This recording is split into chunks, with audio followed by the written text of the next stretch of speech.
From the moment we met, I knew there was no affinity between us. There's no room in this place for a creature like you. A woman bearing a child, return to where you belong. On the day of my brother's wedding, my sister-in-law unleashed a torrent of insults upon me. It was meant to be a joyous occasion, one where I yearned to share the happiness, yet her words cut deep.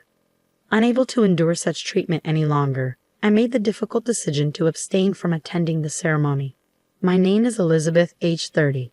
I juggle part-time employment with managing household duties. 3 years ago, I married my husband Robert, who is 2 years my senior. He works as a buyer and salesperson at major department store. Robert's fresh appearance contributes to his strong sales performance at the department store. Having always wanted children, we went through fertility treatments and were overjoyed when we finally conceived our first child. I was especially thrilled to have a child with the man I love, and I couldn't wait to share the news with him. When I told Robert, he was ecstatic. "Robert, it looks like we've been truly blessed." "Really? Does that mean?" "Yes, it's really happening. We're going to have a baby." "Seriously, I'm so overwhelmed with joy. I can't stop crying." My husband's tears mirrored my own, expressing his gratitude as he embraced me tightly. From that moment on, we eagerly anticipated the arrival of our little one, each day filled with excitement and expectation. But there was someone else eagerly awaiting the birth, my own brother Thomas. 4 years my senior, Thomas has cherished me since childhood, a bond that remains unbreakable. Even as adults, our sibling bond remains strong. He was aware of our struggles with infertility, so when I shared the news of my pregnancy, his joy matched that of my husband's, tears included. I've heard that our mother back home was so thrilled by the news that she was left utterly speechless. Whether it was my marriage or now my pregnancy, my brother has always wanted the best for me. I hold my brother in the same high regard. 2 months into my pregnancy, my brother reached out to speak with me. "What did you want to talk about, Thomas?" I asked directly, noticing his hesitant demeanor. He scratched his head nervously and replied, "Well, I'm getting married." "Married? Really, Thomas?" My brother attended an all-boys school for middle and high school, then studied at a male-dominated science department at university, so the fact that he might have a girlfriend had never crossed my mind. Despite our parents' suggestions for arranged meetings to set him up with a woman, he always declined. I think he's quite handsome, but his reserved nature in the past may have limited his chances with women. So hearing that he's getting married now is a shock I can't hide. "I imagine this is a surprise," he said. "I know it seems sudden." "Definitely. So who's the lucky woman?" "She's 3 years younger than me, so just 1 year older than you, Elizabeth. Her name is Rebecca, and we met through work." "Really? What's her connection to your job?" "Well, she's the daughter of the president of one of our business partners." "The president's daughter? That's incredible. It sounds like something straight out of a movie." I gasped in astonishment, and my brother chuckled. "You're making a big deal out of this." Even though she comes from such a background, she's putting in the work at her father's company. We're both getting older and thought it was the right time to take this step. Seeing my brother so earnest about his future warmed my heart. He, who has always hoped for my happiness, has finally found someone special to share his life with. The thought made me feel as if I were celebrating my own good fortune. A month later, my brother introduced his fiancée to us in our apartment. "Nice to meet you. I'm Rebecca, your brother's fiancée." Rebecca, my brother's fiancée, exuded elegance and sophistication, clearly embodying the image of a career-driven woman. Observing her poised demeanor, I couldn't help but feel like we came from entirely different worlds. "Nice to meet you, Rebecca. I'm Elizabeth, the younger sister," I greeted her. "Ah, the little sister," she responded, casting a quick glance over me. For a moment, it felt as though her gaze pierced right through me, though I brushed it off as mere imagination. Yet, it soon became apparent that my intuition was accurate. Throughout our interaction, she directed minimal attention towards me, instead focusing her conversation on my husband. "Robert, your work as a salesperson at that esteemed department store is truly impressive," she remarked, engaging him in conversation. Caught off guard, my husband responded awkwardly, "Ah, well, thank you. I haven't had the chance to shop recently. Would you mind recommending something suitable for me next time I visit?" she inquired, her attention firmly fixed on him. "Of course, thank you. We'll be looking forward to your visit." It was evident that Rebecca treated my husband and me differently. It seemed she might be trying to flirt with my husband. Still, I didn't want to dampen the mood, especially since my brother had chosen her as his partner. Just as my brother wished for my happiness, I wanted him to find joy as well. I couldn't let something as minor as her distant demeanor towards me affect my brother's happiness. Despite my concerns, I kept quiet. From then on, Rebecca started frequenting the department store where my husband works. That day, my husband came home and let out a sigh of frustration. Rebecca stopped by my section again today. Again. She was there just yesterday too, wasn't she? Yeah, she's buying quite a bit, which is fine, but, even when I'm assisting other customers, she interrupts without any regard. It's causing inconvenience for the other sales staff as well. So it's becoming a bit of a hassle, you know. That does sound challenging. According to my husband, each time she visits, Rebecca makes purchases worth thousands of dollars. While it's beneficial for the store, my husband expressed concern. Despite her status as the president's daughter, her spending habits might raise some red flags. Several months later, the eagerly awaited day of my brother's wedding finally arrived. At that point, I was well into the later stages of my pregnancy, my belly prominently showing. It was a once-in-a-lifetime occasion for my dear brother. I was certain it would be a beautiful ceremony.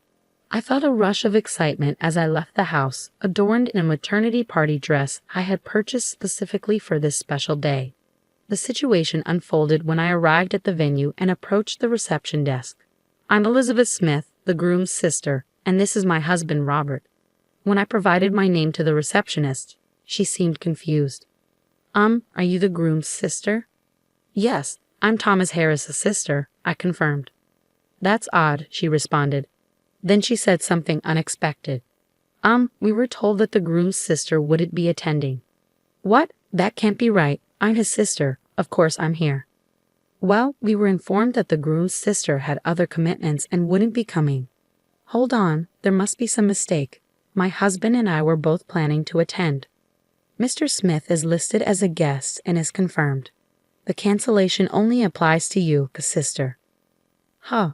I found myself at a loss for words, stunned by this unexpected twist. Turning to the receptionist, my husband inquired, "Who informed you that my wife wouldn't be attending?" "It was the bride," came the reply. "Rebecca," my husband questioned, a hint of suspicion creeping into his voice. As he sensed something amiss, his expression hardened. "Could you please fetch Rebecca?" he requested firmly. Shortly after, Rebecca and a woman who appeared to be her mother approached us, confirming the unsettling truth. I confronted Rebecca directly. "Rebecca, what's going on? Am I marked as absent?" "Well, it seems that's the situation," she responded nonchalantly. "Wait just a minute. I never once indicated that I wouldn't be attending," I protested, incredulous. With a sneer, she retorted, "Your presence is of no concern to me.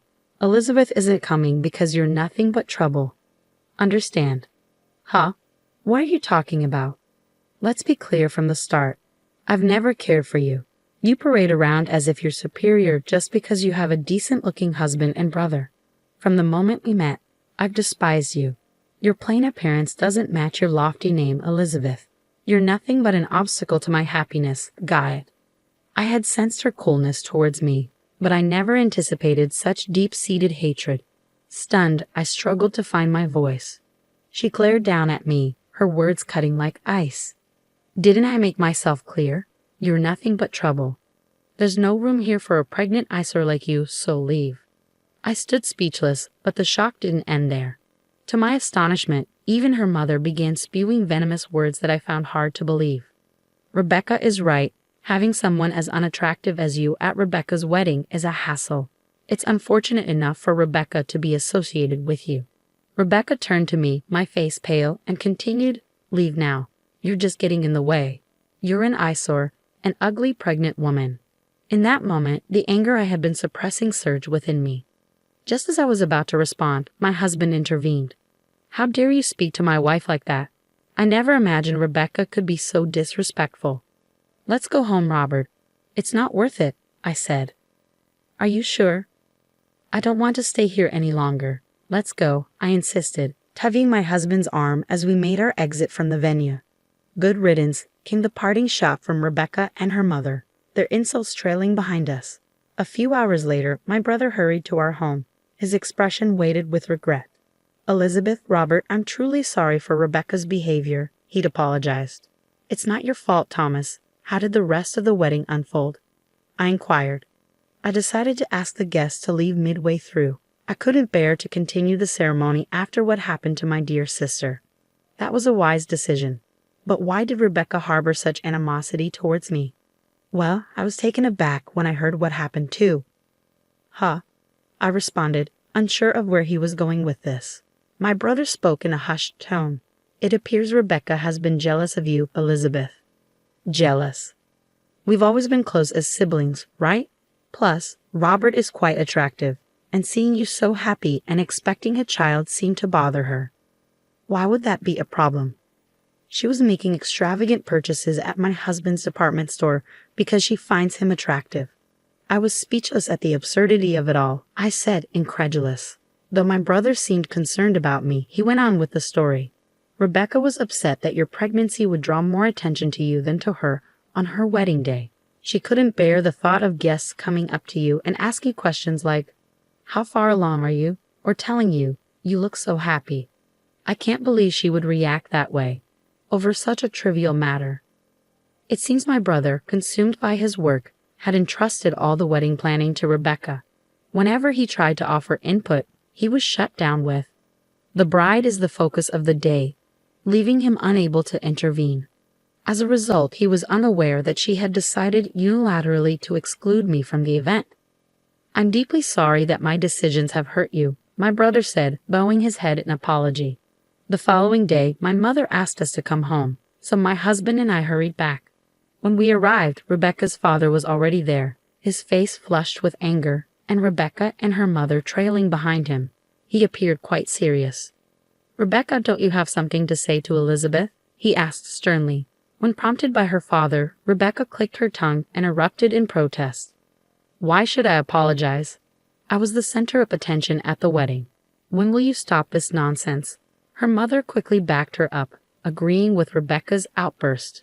"Exactly. There's no reason for Rebecca to apologize. It's all this woman's fault." Both Rebecca and her mother openly expressed their displeasure, showing no signs of remorse. Then her father, visibly trembling, found his voice. "Who do you think you're speaking to? How dare you utter such words to these individuals?" he exclaimed, his tone filled with outrage.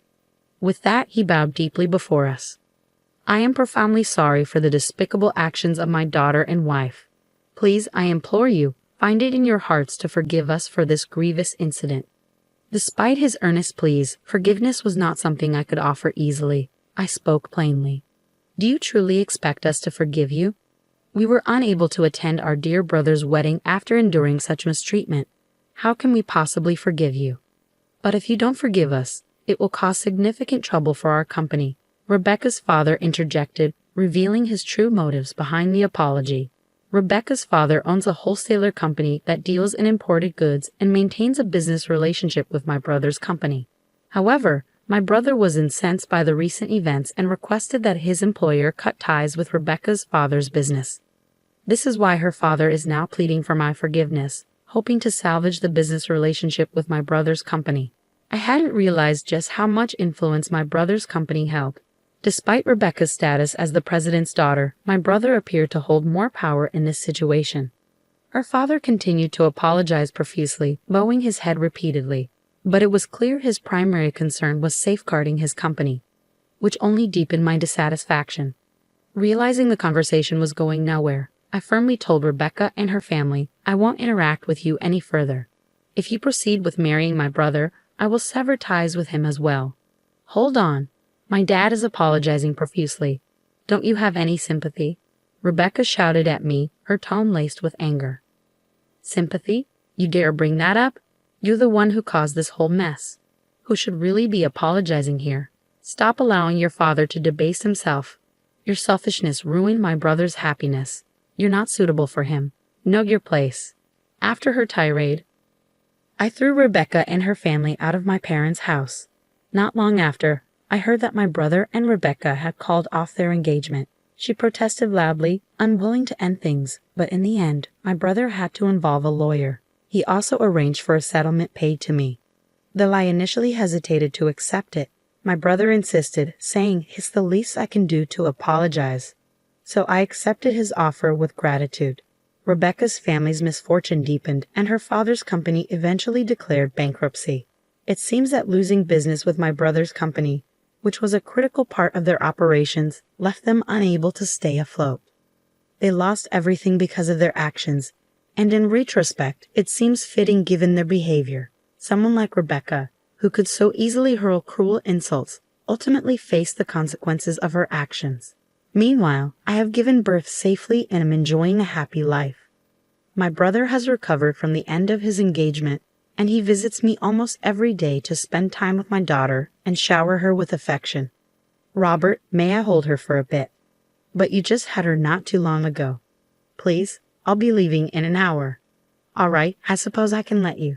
My husband and brother were taking turns holding our precious newborn daughter. As I listened to their heartwarming exchange, I couldn't help but feel a sense of warmth and contentment.